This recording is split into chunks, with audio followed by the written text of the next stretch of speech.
మీ అందరికీ కొన్ని వాస్తవాలు నేను తెలియజేస్తాను ఈ రూపంగా. ఎందుకు ఫెయిల్ అయింది ప్రాజెక్టు, అసలు ఎందుకు ఈయన ఇలా చెప్తున్నాడు అనే విషయాలను నేను మీ ద్వారా తెలియజేస్తాను. ఒకటి, అసలు అండర్ గ్రౌండ్ డ్రైనేజే మన నెల్లూరుకి లేనట్లు, ఈయన అండర్ గ్రౌండ్ డ్రైనేజీ పెట్టంగానే దోమలు అస్సలు ఉండవన్నట్లు, అది కంప్లీట్ కాలేదని, 95% పూర్తయిందని ఈయన చెప్తున్నటువంటి మాటలు.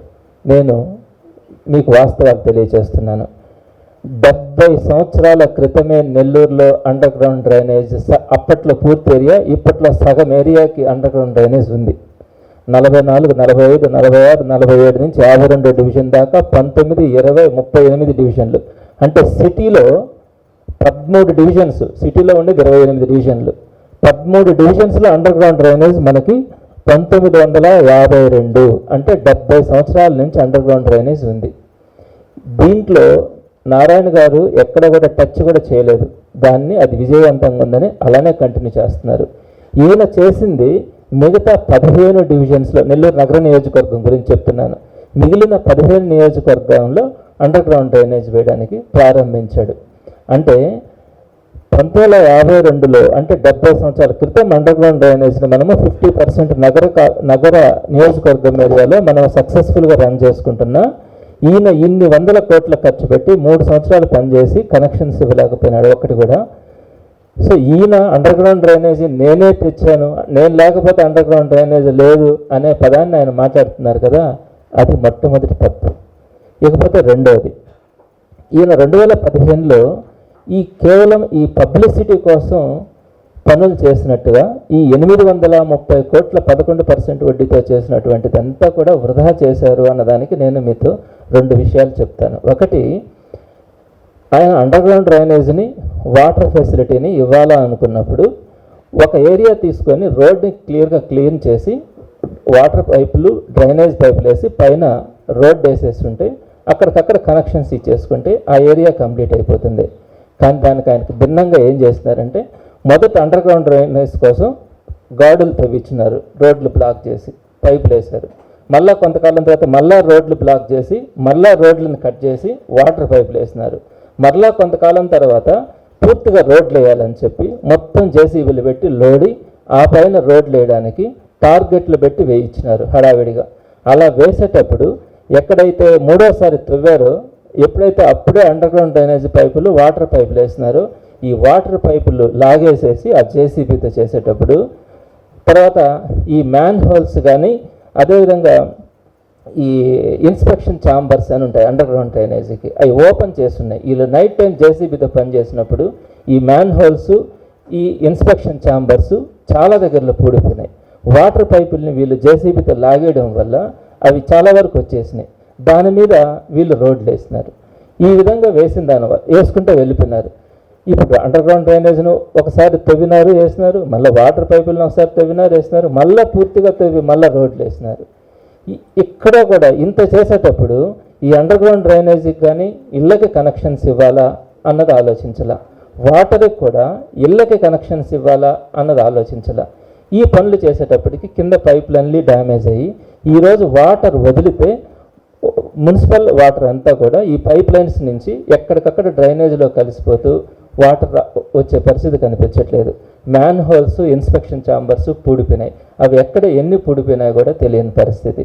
ఈ విధంగా అస్తవ్యస్తంగా ఒక సిస్టమేటిక్గా ఒక పద్ధతి ప్రకారం ఈ పనులు చేసుకోకుండా నిధులు దుర్వినియోగం చేసి సిస్టమేటిక్గా లేకుండా చేశారు. నెక్స్ట్ ఇంకొక పాయింట్ కూడా ఏమంటానంటే, ఇప్పుడు అండర్ గ్రౌండ్ డ్రైనేజీ సిస్టమ్ని ఒక కంపెనీకి ఇచ్చారు ఈ కంప్లీట్ చేయమని. వాళ్ళతో మనము కమిట్మెంట్లో హౌస్ కనెక్షన్స్ కూడా ఇవ్వాలి అని చెప్పి పెట్టుకోవాలి. హౌస్ కనెక్షన్స్ గురించి ప్రస్తావన లేకుండా మీరు కాంట్రాక్ట్కి ఇచ్చుకున్నారు. ఎవరైనా కూడా పేదవాళ్ళు మీరు గమనించండి, ఈ అండర్ గ్రౌండ్ డ్రైనేజ్ని హౌస్ కనెక్షన్స్కి ఇవ్వడానికి సొంత డబ్బులు ఖర్చు పెట్టి కానీ ఎవరైనా వేయించుకునే పరిస్థితి ఉంటుందా? అంటే వాటర్ ఫెసిలిటీ అంటే నీళ్లు తాగాలి కాబట్టి సామాన్యుడు వాటర్ కనెక్షన్ ఇచ్చుకోవచ్చు. కానీ అండర్ గ్రౌండ్ డ్రైనేజ్ ఆ సిస్టమ్ వేసేటప్పుడే ప్రతి ఇంటికి కూడా మనము అవకాశం కనిపిస్తే ఎక్కడికక్కడ మనకు పనులు అయిపోతాయి. అలా కాకుండా మీరు కంప్లీట్గా వేసేసుకుంటే కంప్లీట్ పైప్ లైన్స్ వేసేసినప్పుడు ఇళ్ళ కోసం సామాన్యుడు, పేదలు ఈ అండర్ గ్రౌండ్ డ్రైనేజీ సిస్టమ్కి తీసుకొచ్చి కనెక్షన్స్ ఇచ్చుకోవడం దానికోసం సుమారుగా 10-15 వేల రూపాయలు ఖర్చు పెట్టాలా ఉన్న పరిస్థితిలో కానీ ఎవరు కూడా ఇంట్రెస్ట్ చూపించరు, అది ఫెయిల్యూర్ ప్రాజెక్ట్ అయిపోతుంది. సో మీరు కాంట్రాక్టుల కోసమే పనిచేసినట్టుందే కానీ ఒక్కొక్క ఏరియాని తీసుకొని పైప్ లైన్లు వేసుకొని ఇళ్ళకి కనెక్షన్స్ ఇచ్చుకుంటూ కనుక సిస్టమ్ రాగలిగినప్పుడు అది సక్సెస్ అయి ఉండేది. ఇది కేవలం పబ్లిసిటీతో ఆయన హడావిడిగా రోడ్లను బ్లాక్ చేస్తూ, రోడ్లను తవ్వుతూ, రోడ్లను వేస్తూ ఈ విధంగా చేసినారే కానీ ఒక పద్ధతి ప్రకారం చేయనందువల్ల ఈ సిస్టమ్ ఫెయిల్ అయింది. ఫెయిల్ కావడమే కాదు, 830 కోట్ల రూపాయలు ప్రభుత్వ సాయం లేకుండా 11% వడ్డీతో తీసుకొచ్చినటువంటిది నెత్తిన పడింది. మీకు ఇక్కడ నేను ఒక విషయం చెప్తున్నాను. ఇందులో వైఎస్ఆర్సీపీ వచ్చిన తర్వాత పేదల మీద ఇబ్బంది పడకూడదని 730 కోట్ల రూపాయలని వైఎస్ఆర్సీపీ ప్రభుత్వమే హడ్కోకి చెల్లించింది. ఆ మిగతాది కూడా వైఎస్ఆర్సీపీ ప్రభుత్వమే చెల్లిస్తుంది. అయితే ఇప్పుడు ఈ underground drainage system, water system fail అయిన దాన్ని కూడా మొదట్లో 2 సంవత్సరాలు కోవిడ్ వచ్చింది, ఆ తర్వాత ఇప్పుడు అన్ని కంప్లీట్ చేస్తున్నాం.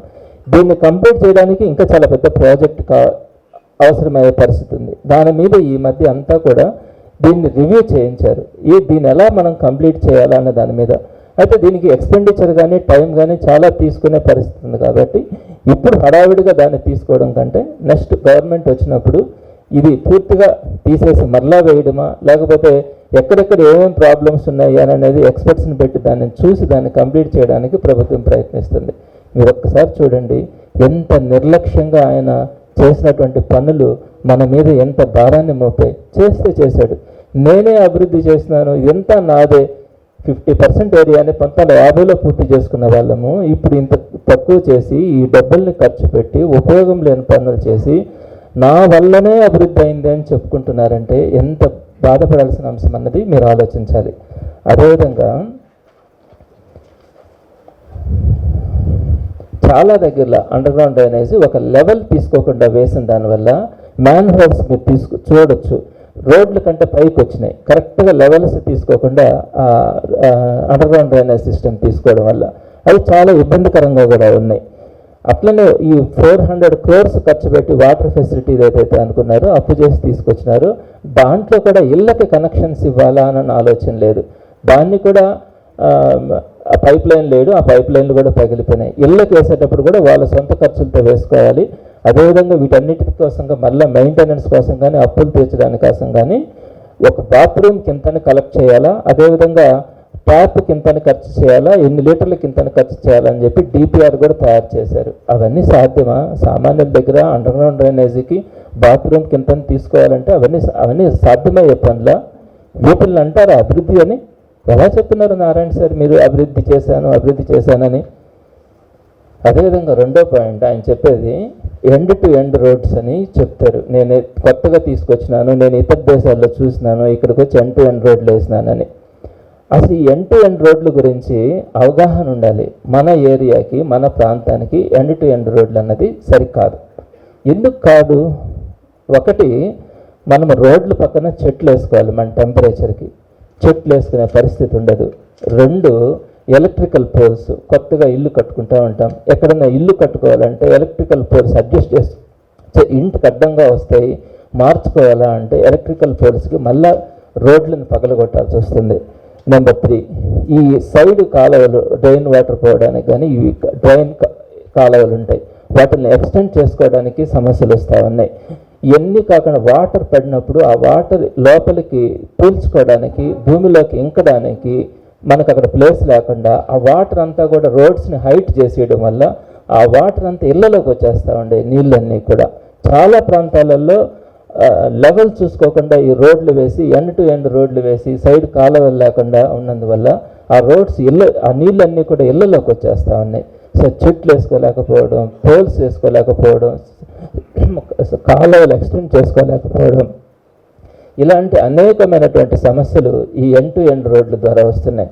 కొంత ప్లేస్ అయినా పక్కన వదిలిపెట్టుంటే బాగుండేది. ఇప్పుడు కొన్ని ఏరియాలకు కొంత సరిపోతాయి, మన ఏరియాకి ఏం సరిపోతుంది అన్నది ఆలోచించాలి. ఇంకొకటి చెప్తారు, నేను సింగపూర్కి పోయి వచ్చాను, అక్కడ ఏసీ బస్ షెల్టర్స్ ఉన్నాయని చెప్పి మెడ్రాస్ బస్ స్టాండ్ దగ్గర ఒక ఏసీ షెల్టర్ కట్టాడు. ఎవరైనా అక్కడికి వెళ్ళి కూర్చునే పరిస్థితి ఉంటుందా? దాని గురించి నేను తర్వాత మీటింగ్లో నేను మిగతా విషయాలు వాటి గురించి చర్చిస్తాను.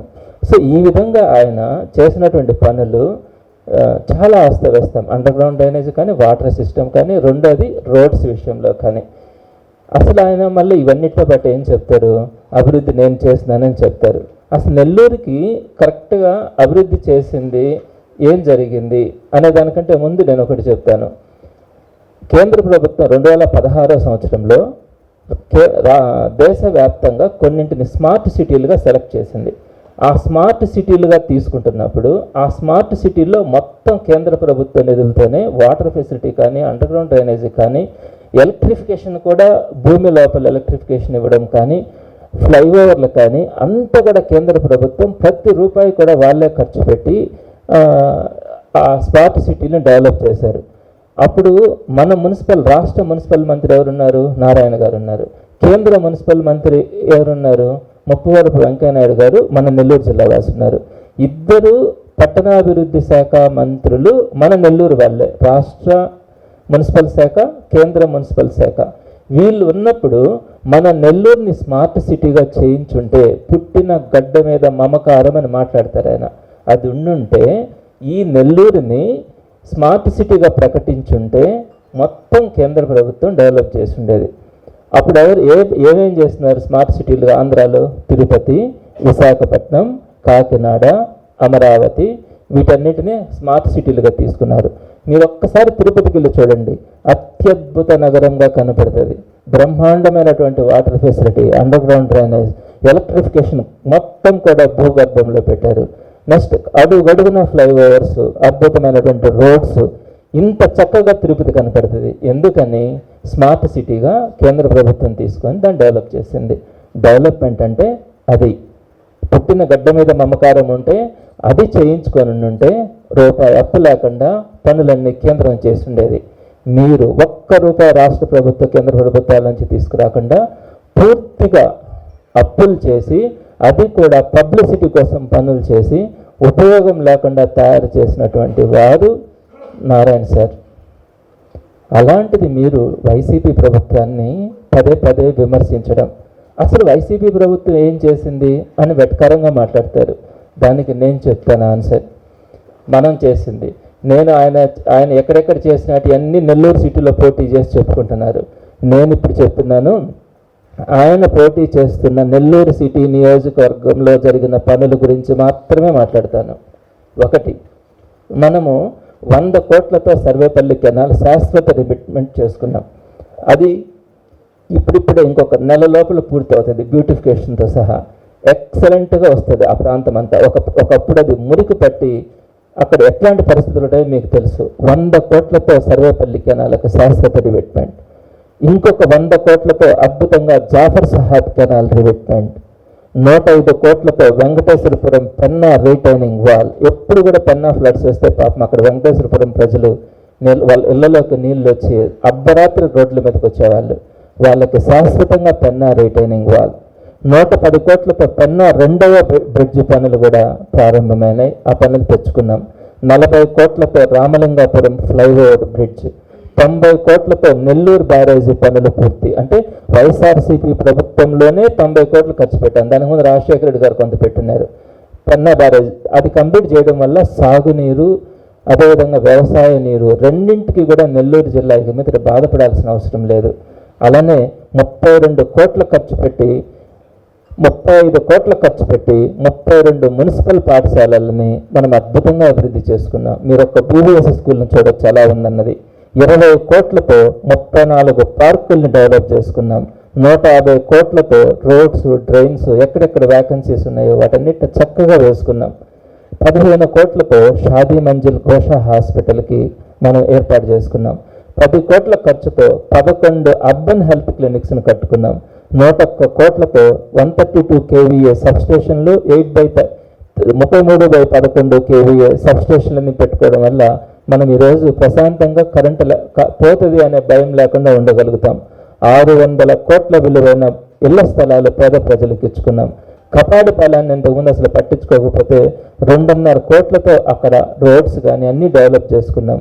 దాంతోపాటు సీసీ కెమెరాలు కానీ, స్ట్రీట్ లైట్స్ కానీ, కర్మరుతు భవనాలు కానీ, అలానే వార్డుకి సచివాలయాలు కానీ, అర్బన్ హెల్త్ క్లినిక్స్ కానీ, లైబ్రరీలు కానీ, ఇలాంటి ఇన్ఫ్రాస్ట్రక్చర్ని అంతా ఏర్పరచుకున్నాం. సో ఈ పనులన్నీ కూడా మీరు ఒకసారి చూడొచ్చు. ఇవన్నీ ఒక్క నెల్లూరు సిటీనే. ఆయన చెప్పేది నెల్లూరు సిటీ కాదు, రూరల్ చుట్టుపక్కల ఆయన అమరావతితో చేసిన పనులన్నింటినీ చెప్తారు. కేవలం నెల్లూరు సిటీలో మనము సంక్షేమ పథకాలు కాకుండా 1100 కోట్ల రూపాయలని ఓన్లీ నెల్లూరు నగర నియోజకవర్గంలో పేద సామాన్య ప్రజలకు కుల మత భేదాలు లేకుండా ప్రతి ఒక్కరికి కష్టాల్లో ఉన్నప్పుడు ఆరోగ్యశ్రీ దగ్గర నుంచి, అమ్మఒడి దగ్గర నుంచి ప్రతి ఒక్క ఇంటిని ఆదుకోవడంతో పాటు ఇవన్నీ కంప్లీట్ చేసాం. 2 సంవత్సరాల కోవిడ్ ఉన్నప్పటికీ కూడా కంప్లీట్ చేసుకున్నాం. అసలు ఏమీ చేయలేదు నెల్లూరు నగరానికి అని మాట్లాడతారు. అసలు అభివృద్ధి అంటే నేనే, అభివృద్ధి అంటే చంద్రబాబు అని మాట్లాడతారు. ఇంతకంటే అబద్ధం ఇంకోటి ఉంటుందా నారాయణ సార్? మీరు నా పేరు చెప్పడానికి మీరు అసహించుకుంటారు, కానీ నేను మిమ్మల్ని గౌరవంగా నారాయణ సార్ అని మాట్లాడుతున్నాను. అసలు నెల్లూరు జిల్లా అభివృద్ధి గురించి మీరు మాట్లాడుతున్నారు. లాస్ట్ స్లైడ్కి వెళ్ళమ్మా. నెల్లూరు జిల్లా అభివృద్ధి అన్నది ఎప్పుడు ప్రారంభమైంది, ఎలా జరిగింది? ఒకప్పుడు మన నెల్లూరు జిల్లా వ్యవసాయం మీద, కూలీల మీద ఆధారపడే వాళ్ళం.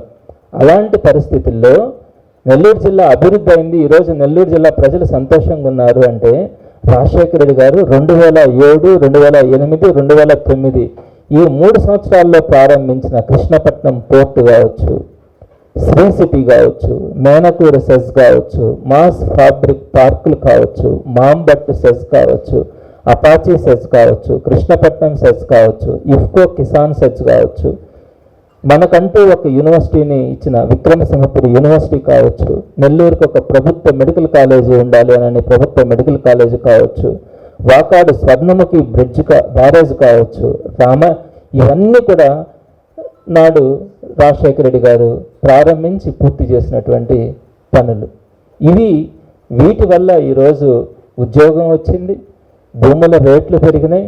ఈరోజు ప్రతి ఒక్కరు కూడా జిల్లాలో సంతోషంగా ఉన్నారంటే ఈ పనుల వల్ల. అదేవిధంగా జగన్మోహన్ రెడ్డి గారు వచ్చిన తర్వాత రామాయపట్నం పోర్టుని ఆయన ప్రారంభించి ఇంచుమించుగా పూర్తి చేయబోతా ఉన్నారు.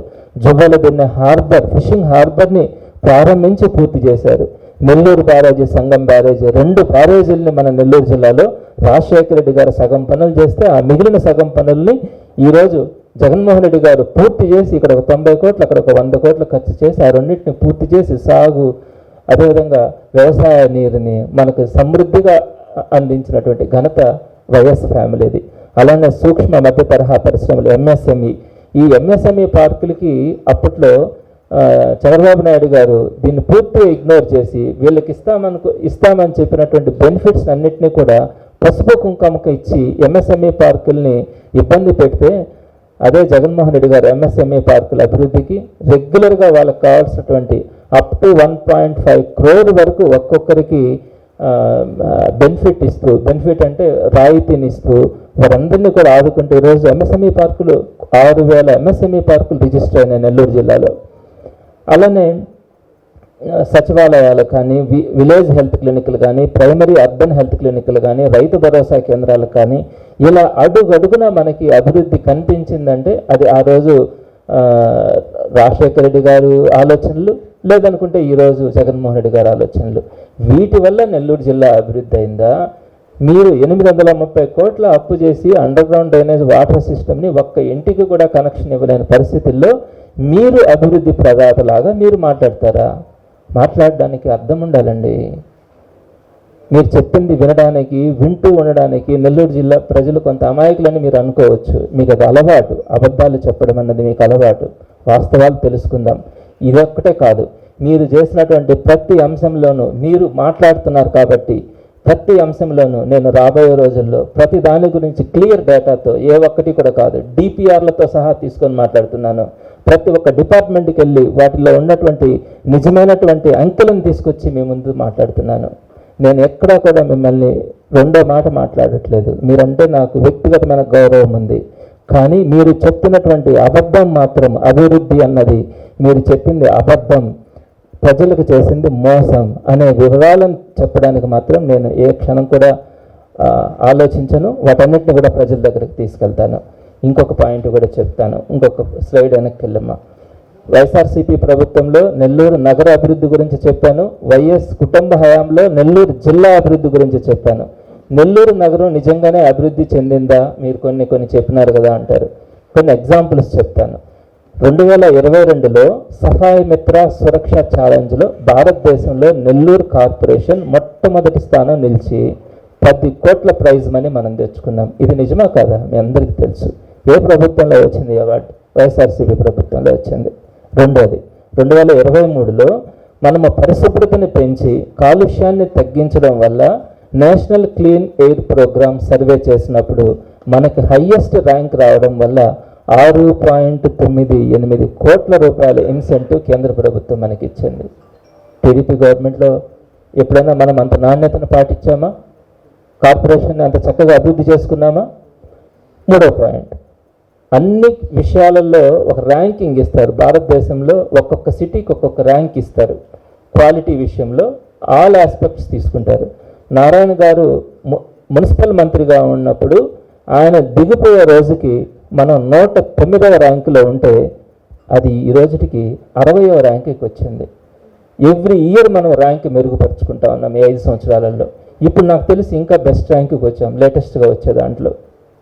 ఈ విధంగా మనము ఏ రకంగా తీసుకున్నా కూడా నెల్లూరుని అభివృద్ధి చేసుకున్నాం. నెల్లూరు జిల్లా కూడా అభివృద్ధి అయింది వైఎస్ కుటుంబం పరిధిలో మాత్రమే. ఒక్క నెల్లూరు నియోజకవర్గంలోనే, మరలా చెప్తున్నాను, రూరల్ మిగతా ఏరియాలు అన్నీ కాదు, సిటీ నియోజకవర్గంలోనే 3058 కోట్ల రూపాయలని మన రాష్ట్ర ప్రభుత్వం ఖర్చు పెట్టింది. అప్పులు చేసి కాదు, అప్పులు తెచ్చి భారం పెట్టి కాదు. సో దీన్ని మనం అభివృద్ధి అంటామా? అబద్ధాలు చెప్పడాన్ని అభివృద్ధి అంటామా? పెద్దలు నారాయణ గారు ఆలోచించుకోవాలి. ఇంకొకటి కూడా చెప్తున్నాను, మీరు ఈ మధ్య కాలంలో ముఖ్యమంత్రి గారికి కళ్ళు నెత్తికెక్కాయని మాట్లాడారు. ఎవరిని మాట్లాడతారు కళ్ళు నెత్తికెక్కాయని? మీ దగ్గర అటెండర్నో వాచ్మెన్నో మాట్లాడతారు. అంతేగాని ఒక ముఖ్యమంత్రి స్థాయిలో వ్యక్తిని కళ్ళు నెత్తికెక్కాయంటే ఏంటి అర్థం? ఇలాంటి అహంకారమైనటువంటి మాటలు అన్నమాదాన్ని అంత మీరు నేను చాలా పద్ధతిగా మాట్లాడతానని చెప్పుకుంటూ ఈరోజు ఇంత ఇదిగా ఒక ఫ్రస్ట్రేషన్లో మీ కిందుండే స్టాఫ్ని, మీ కిందుండే కింద పనిచేసే వ్యక్తుల్ని మాట్లాడినట్టుగా అటు తెలుగుదేశం పార్టీ కార్యకర్తలను కానీ, ఇటు ప్రజలను కానీ, ఇటు మిగతా అపోజిషన్ వాళ్ళని కానీ, ప్రతి ఒక్కరిని కూడా మీరు ఈ విధంగా మాట్లాడుతూ సంబోధిస్తూ ఉన్నారంటే ప్రజలందరూ గమనించారు. రాజకీయాలకి నారాయణ సార్ సరిపోడు, రాజకీయాలలో నారాయణ సార్ ఒక అపరిచితుడు, పనుంటే ఒకలాగుంటారు, పనైన తర్వాత ఇంకొకలాగుంటారని ప్రతి ఒక్కరికి తెలుసు. అందుకే నారాయణ గారిని రాజకీయాలకు కరెక్ట్ కాదన్నది ఈరోజు ప్రజలందరి అభిప్రాయం. రాబోయే రోజుల్లో మరిన్ని వివరాలను మీకు అంతా అప్డేట్ చేయడానికి నేను మీ ముందు ఉంటానని సవినయంగా మీకు తెలియజేస్తున్నాను.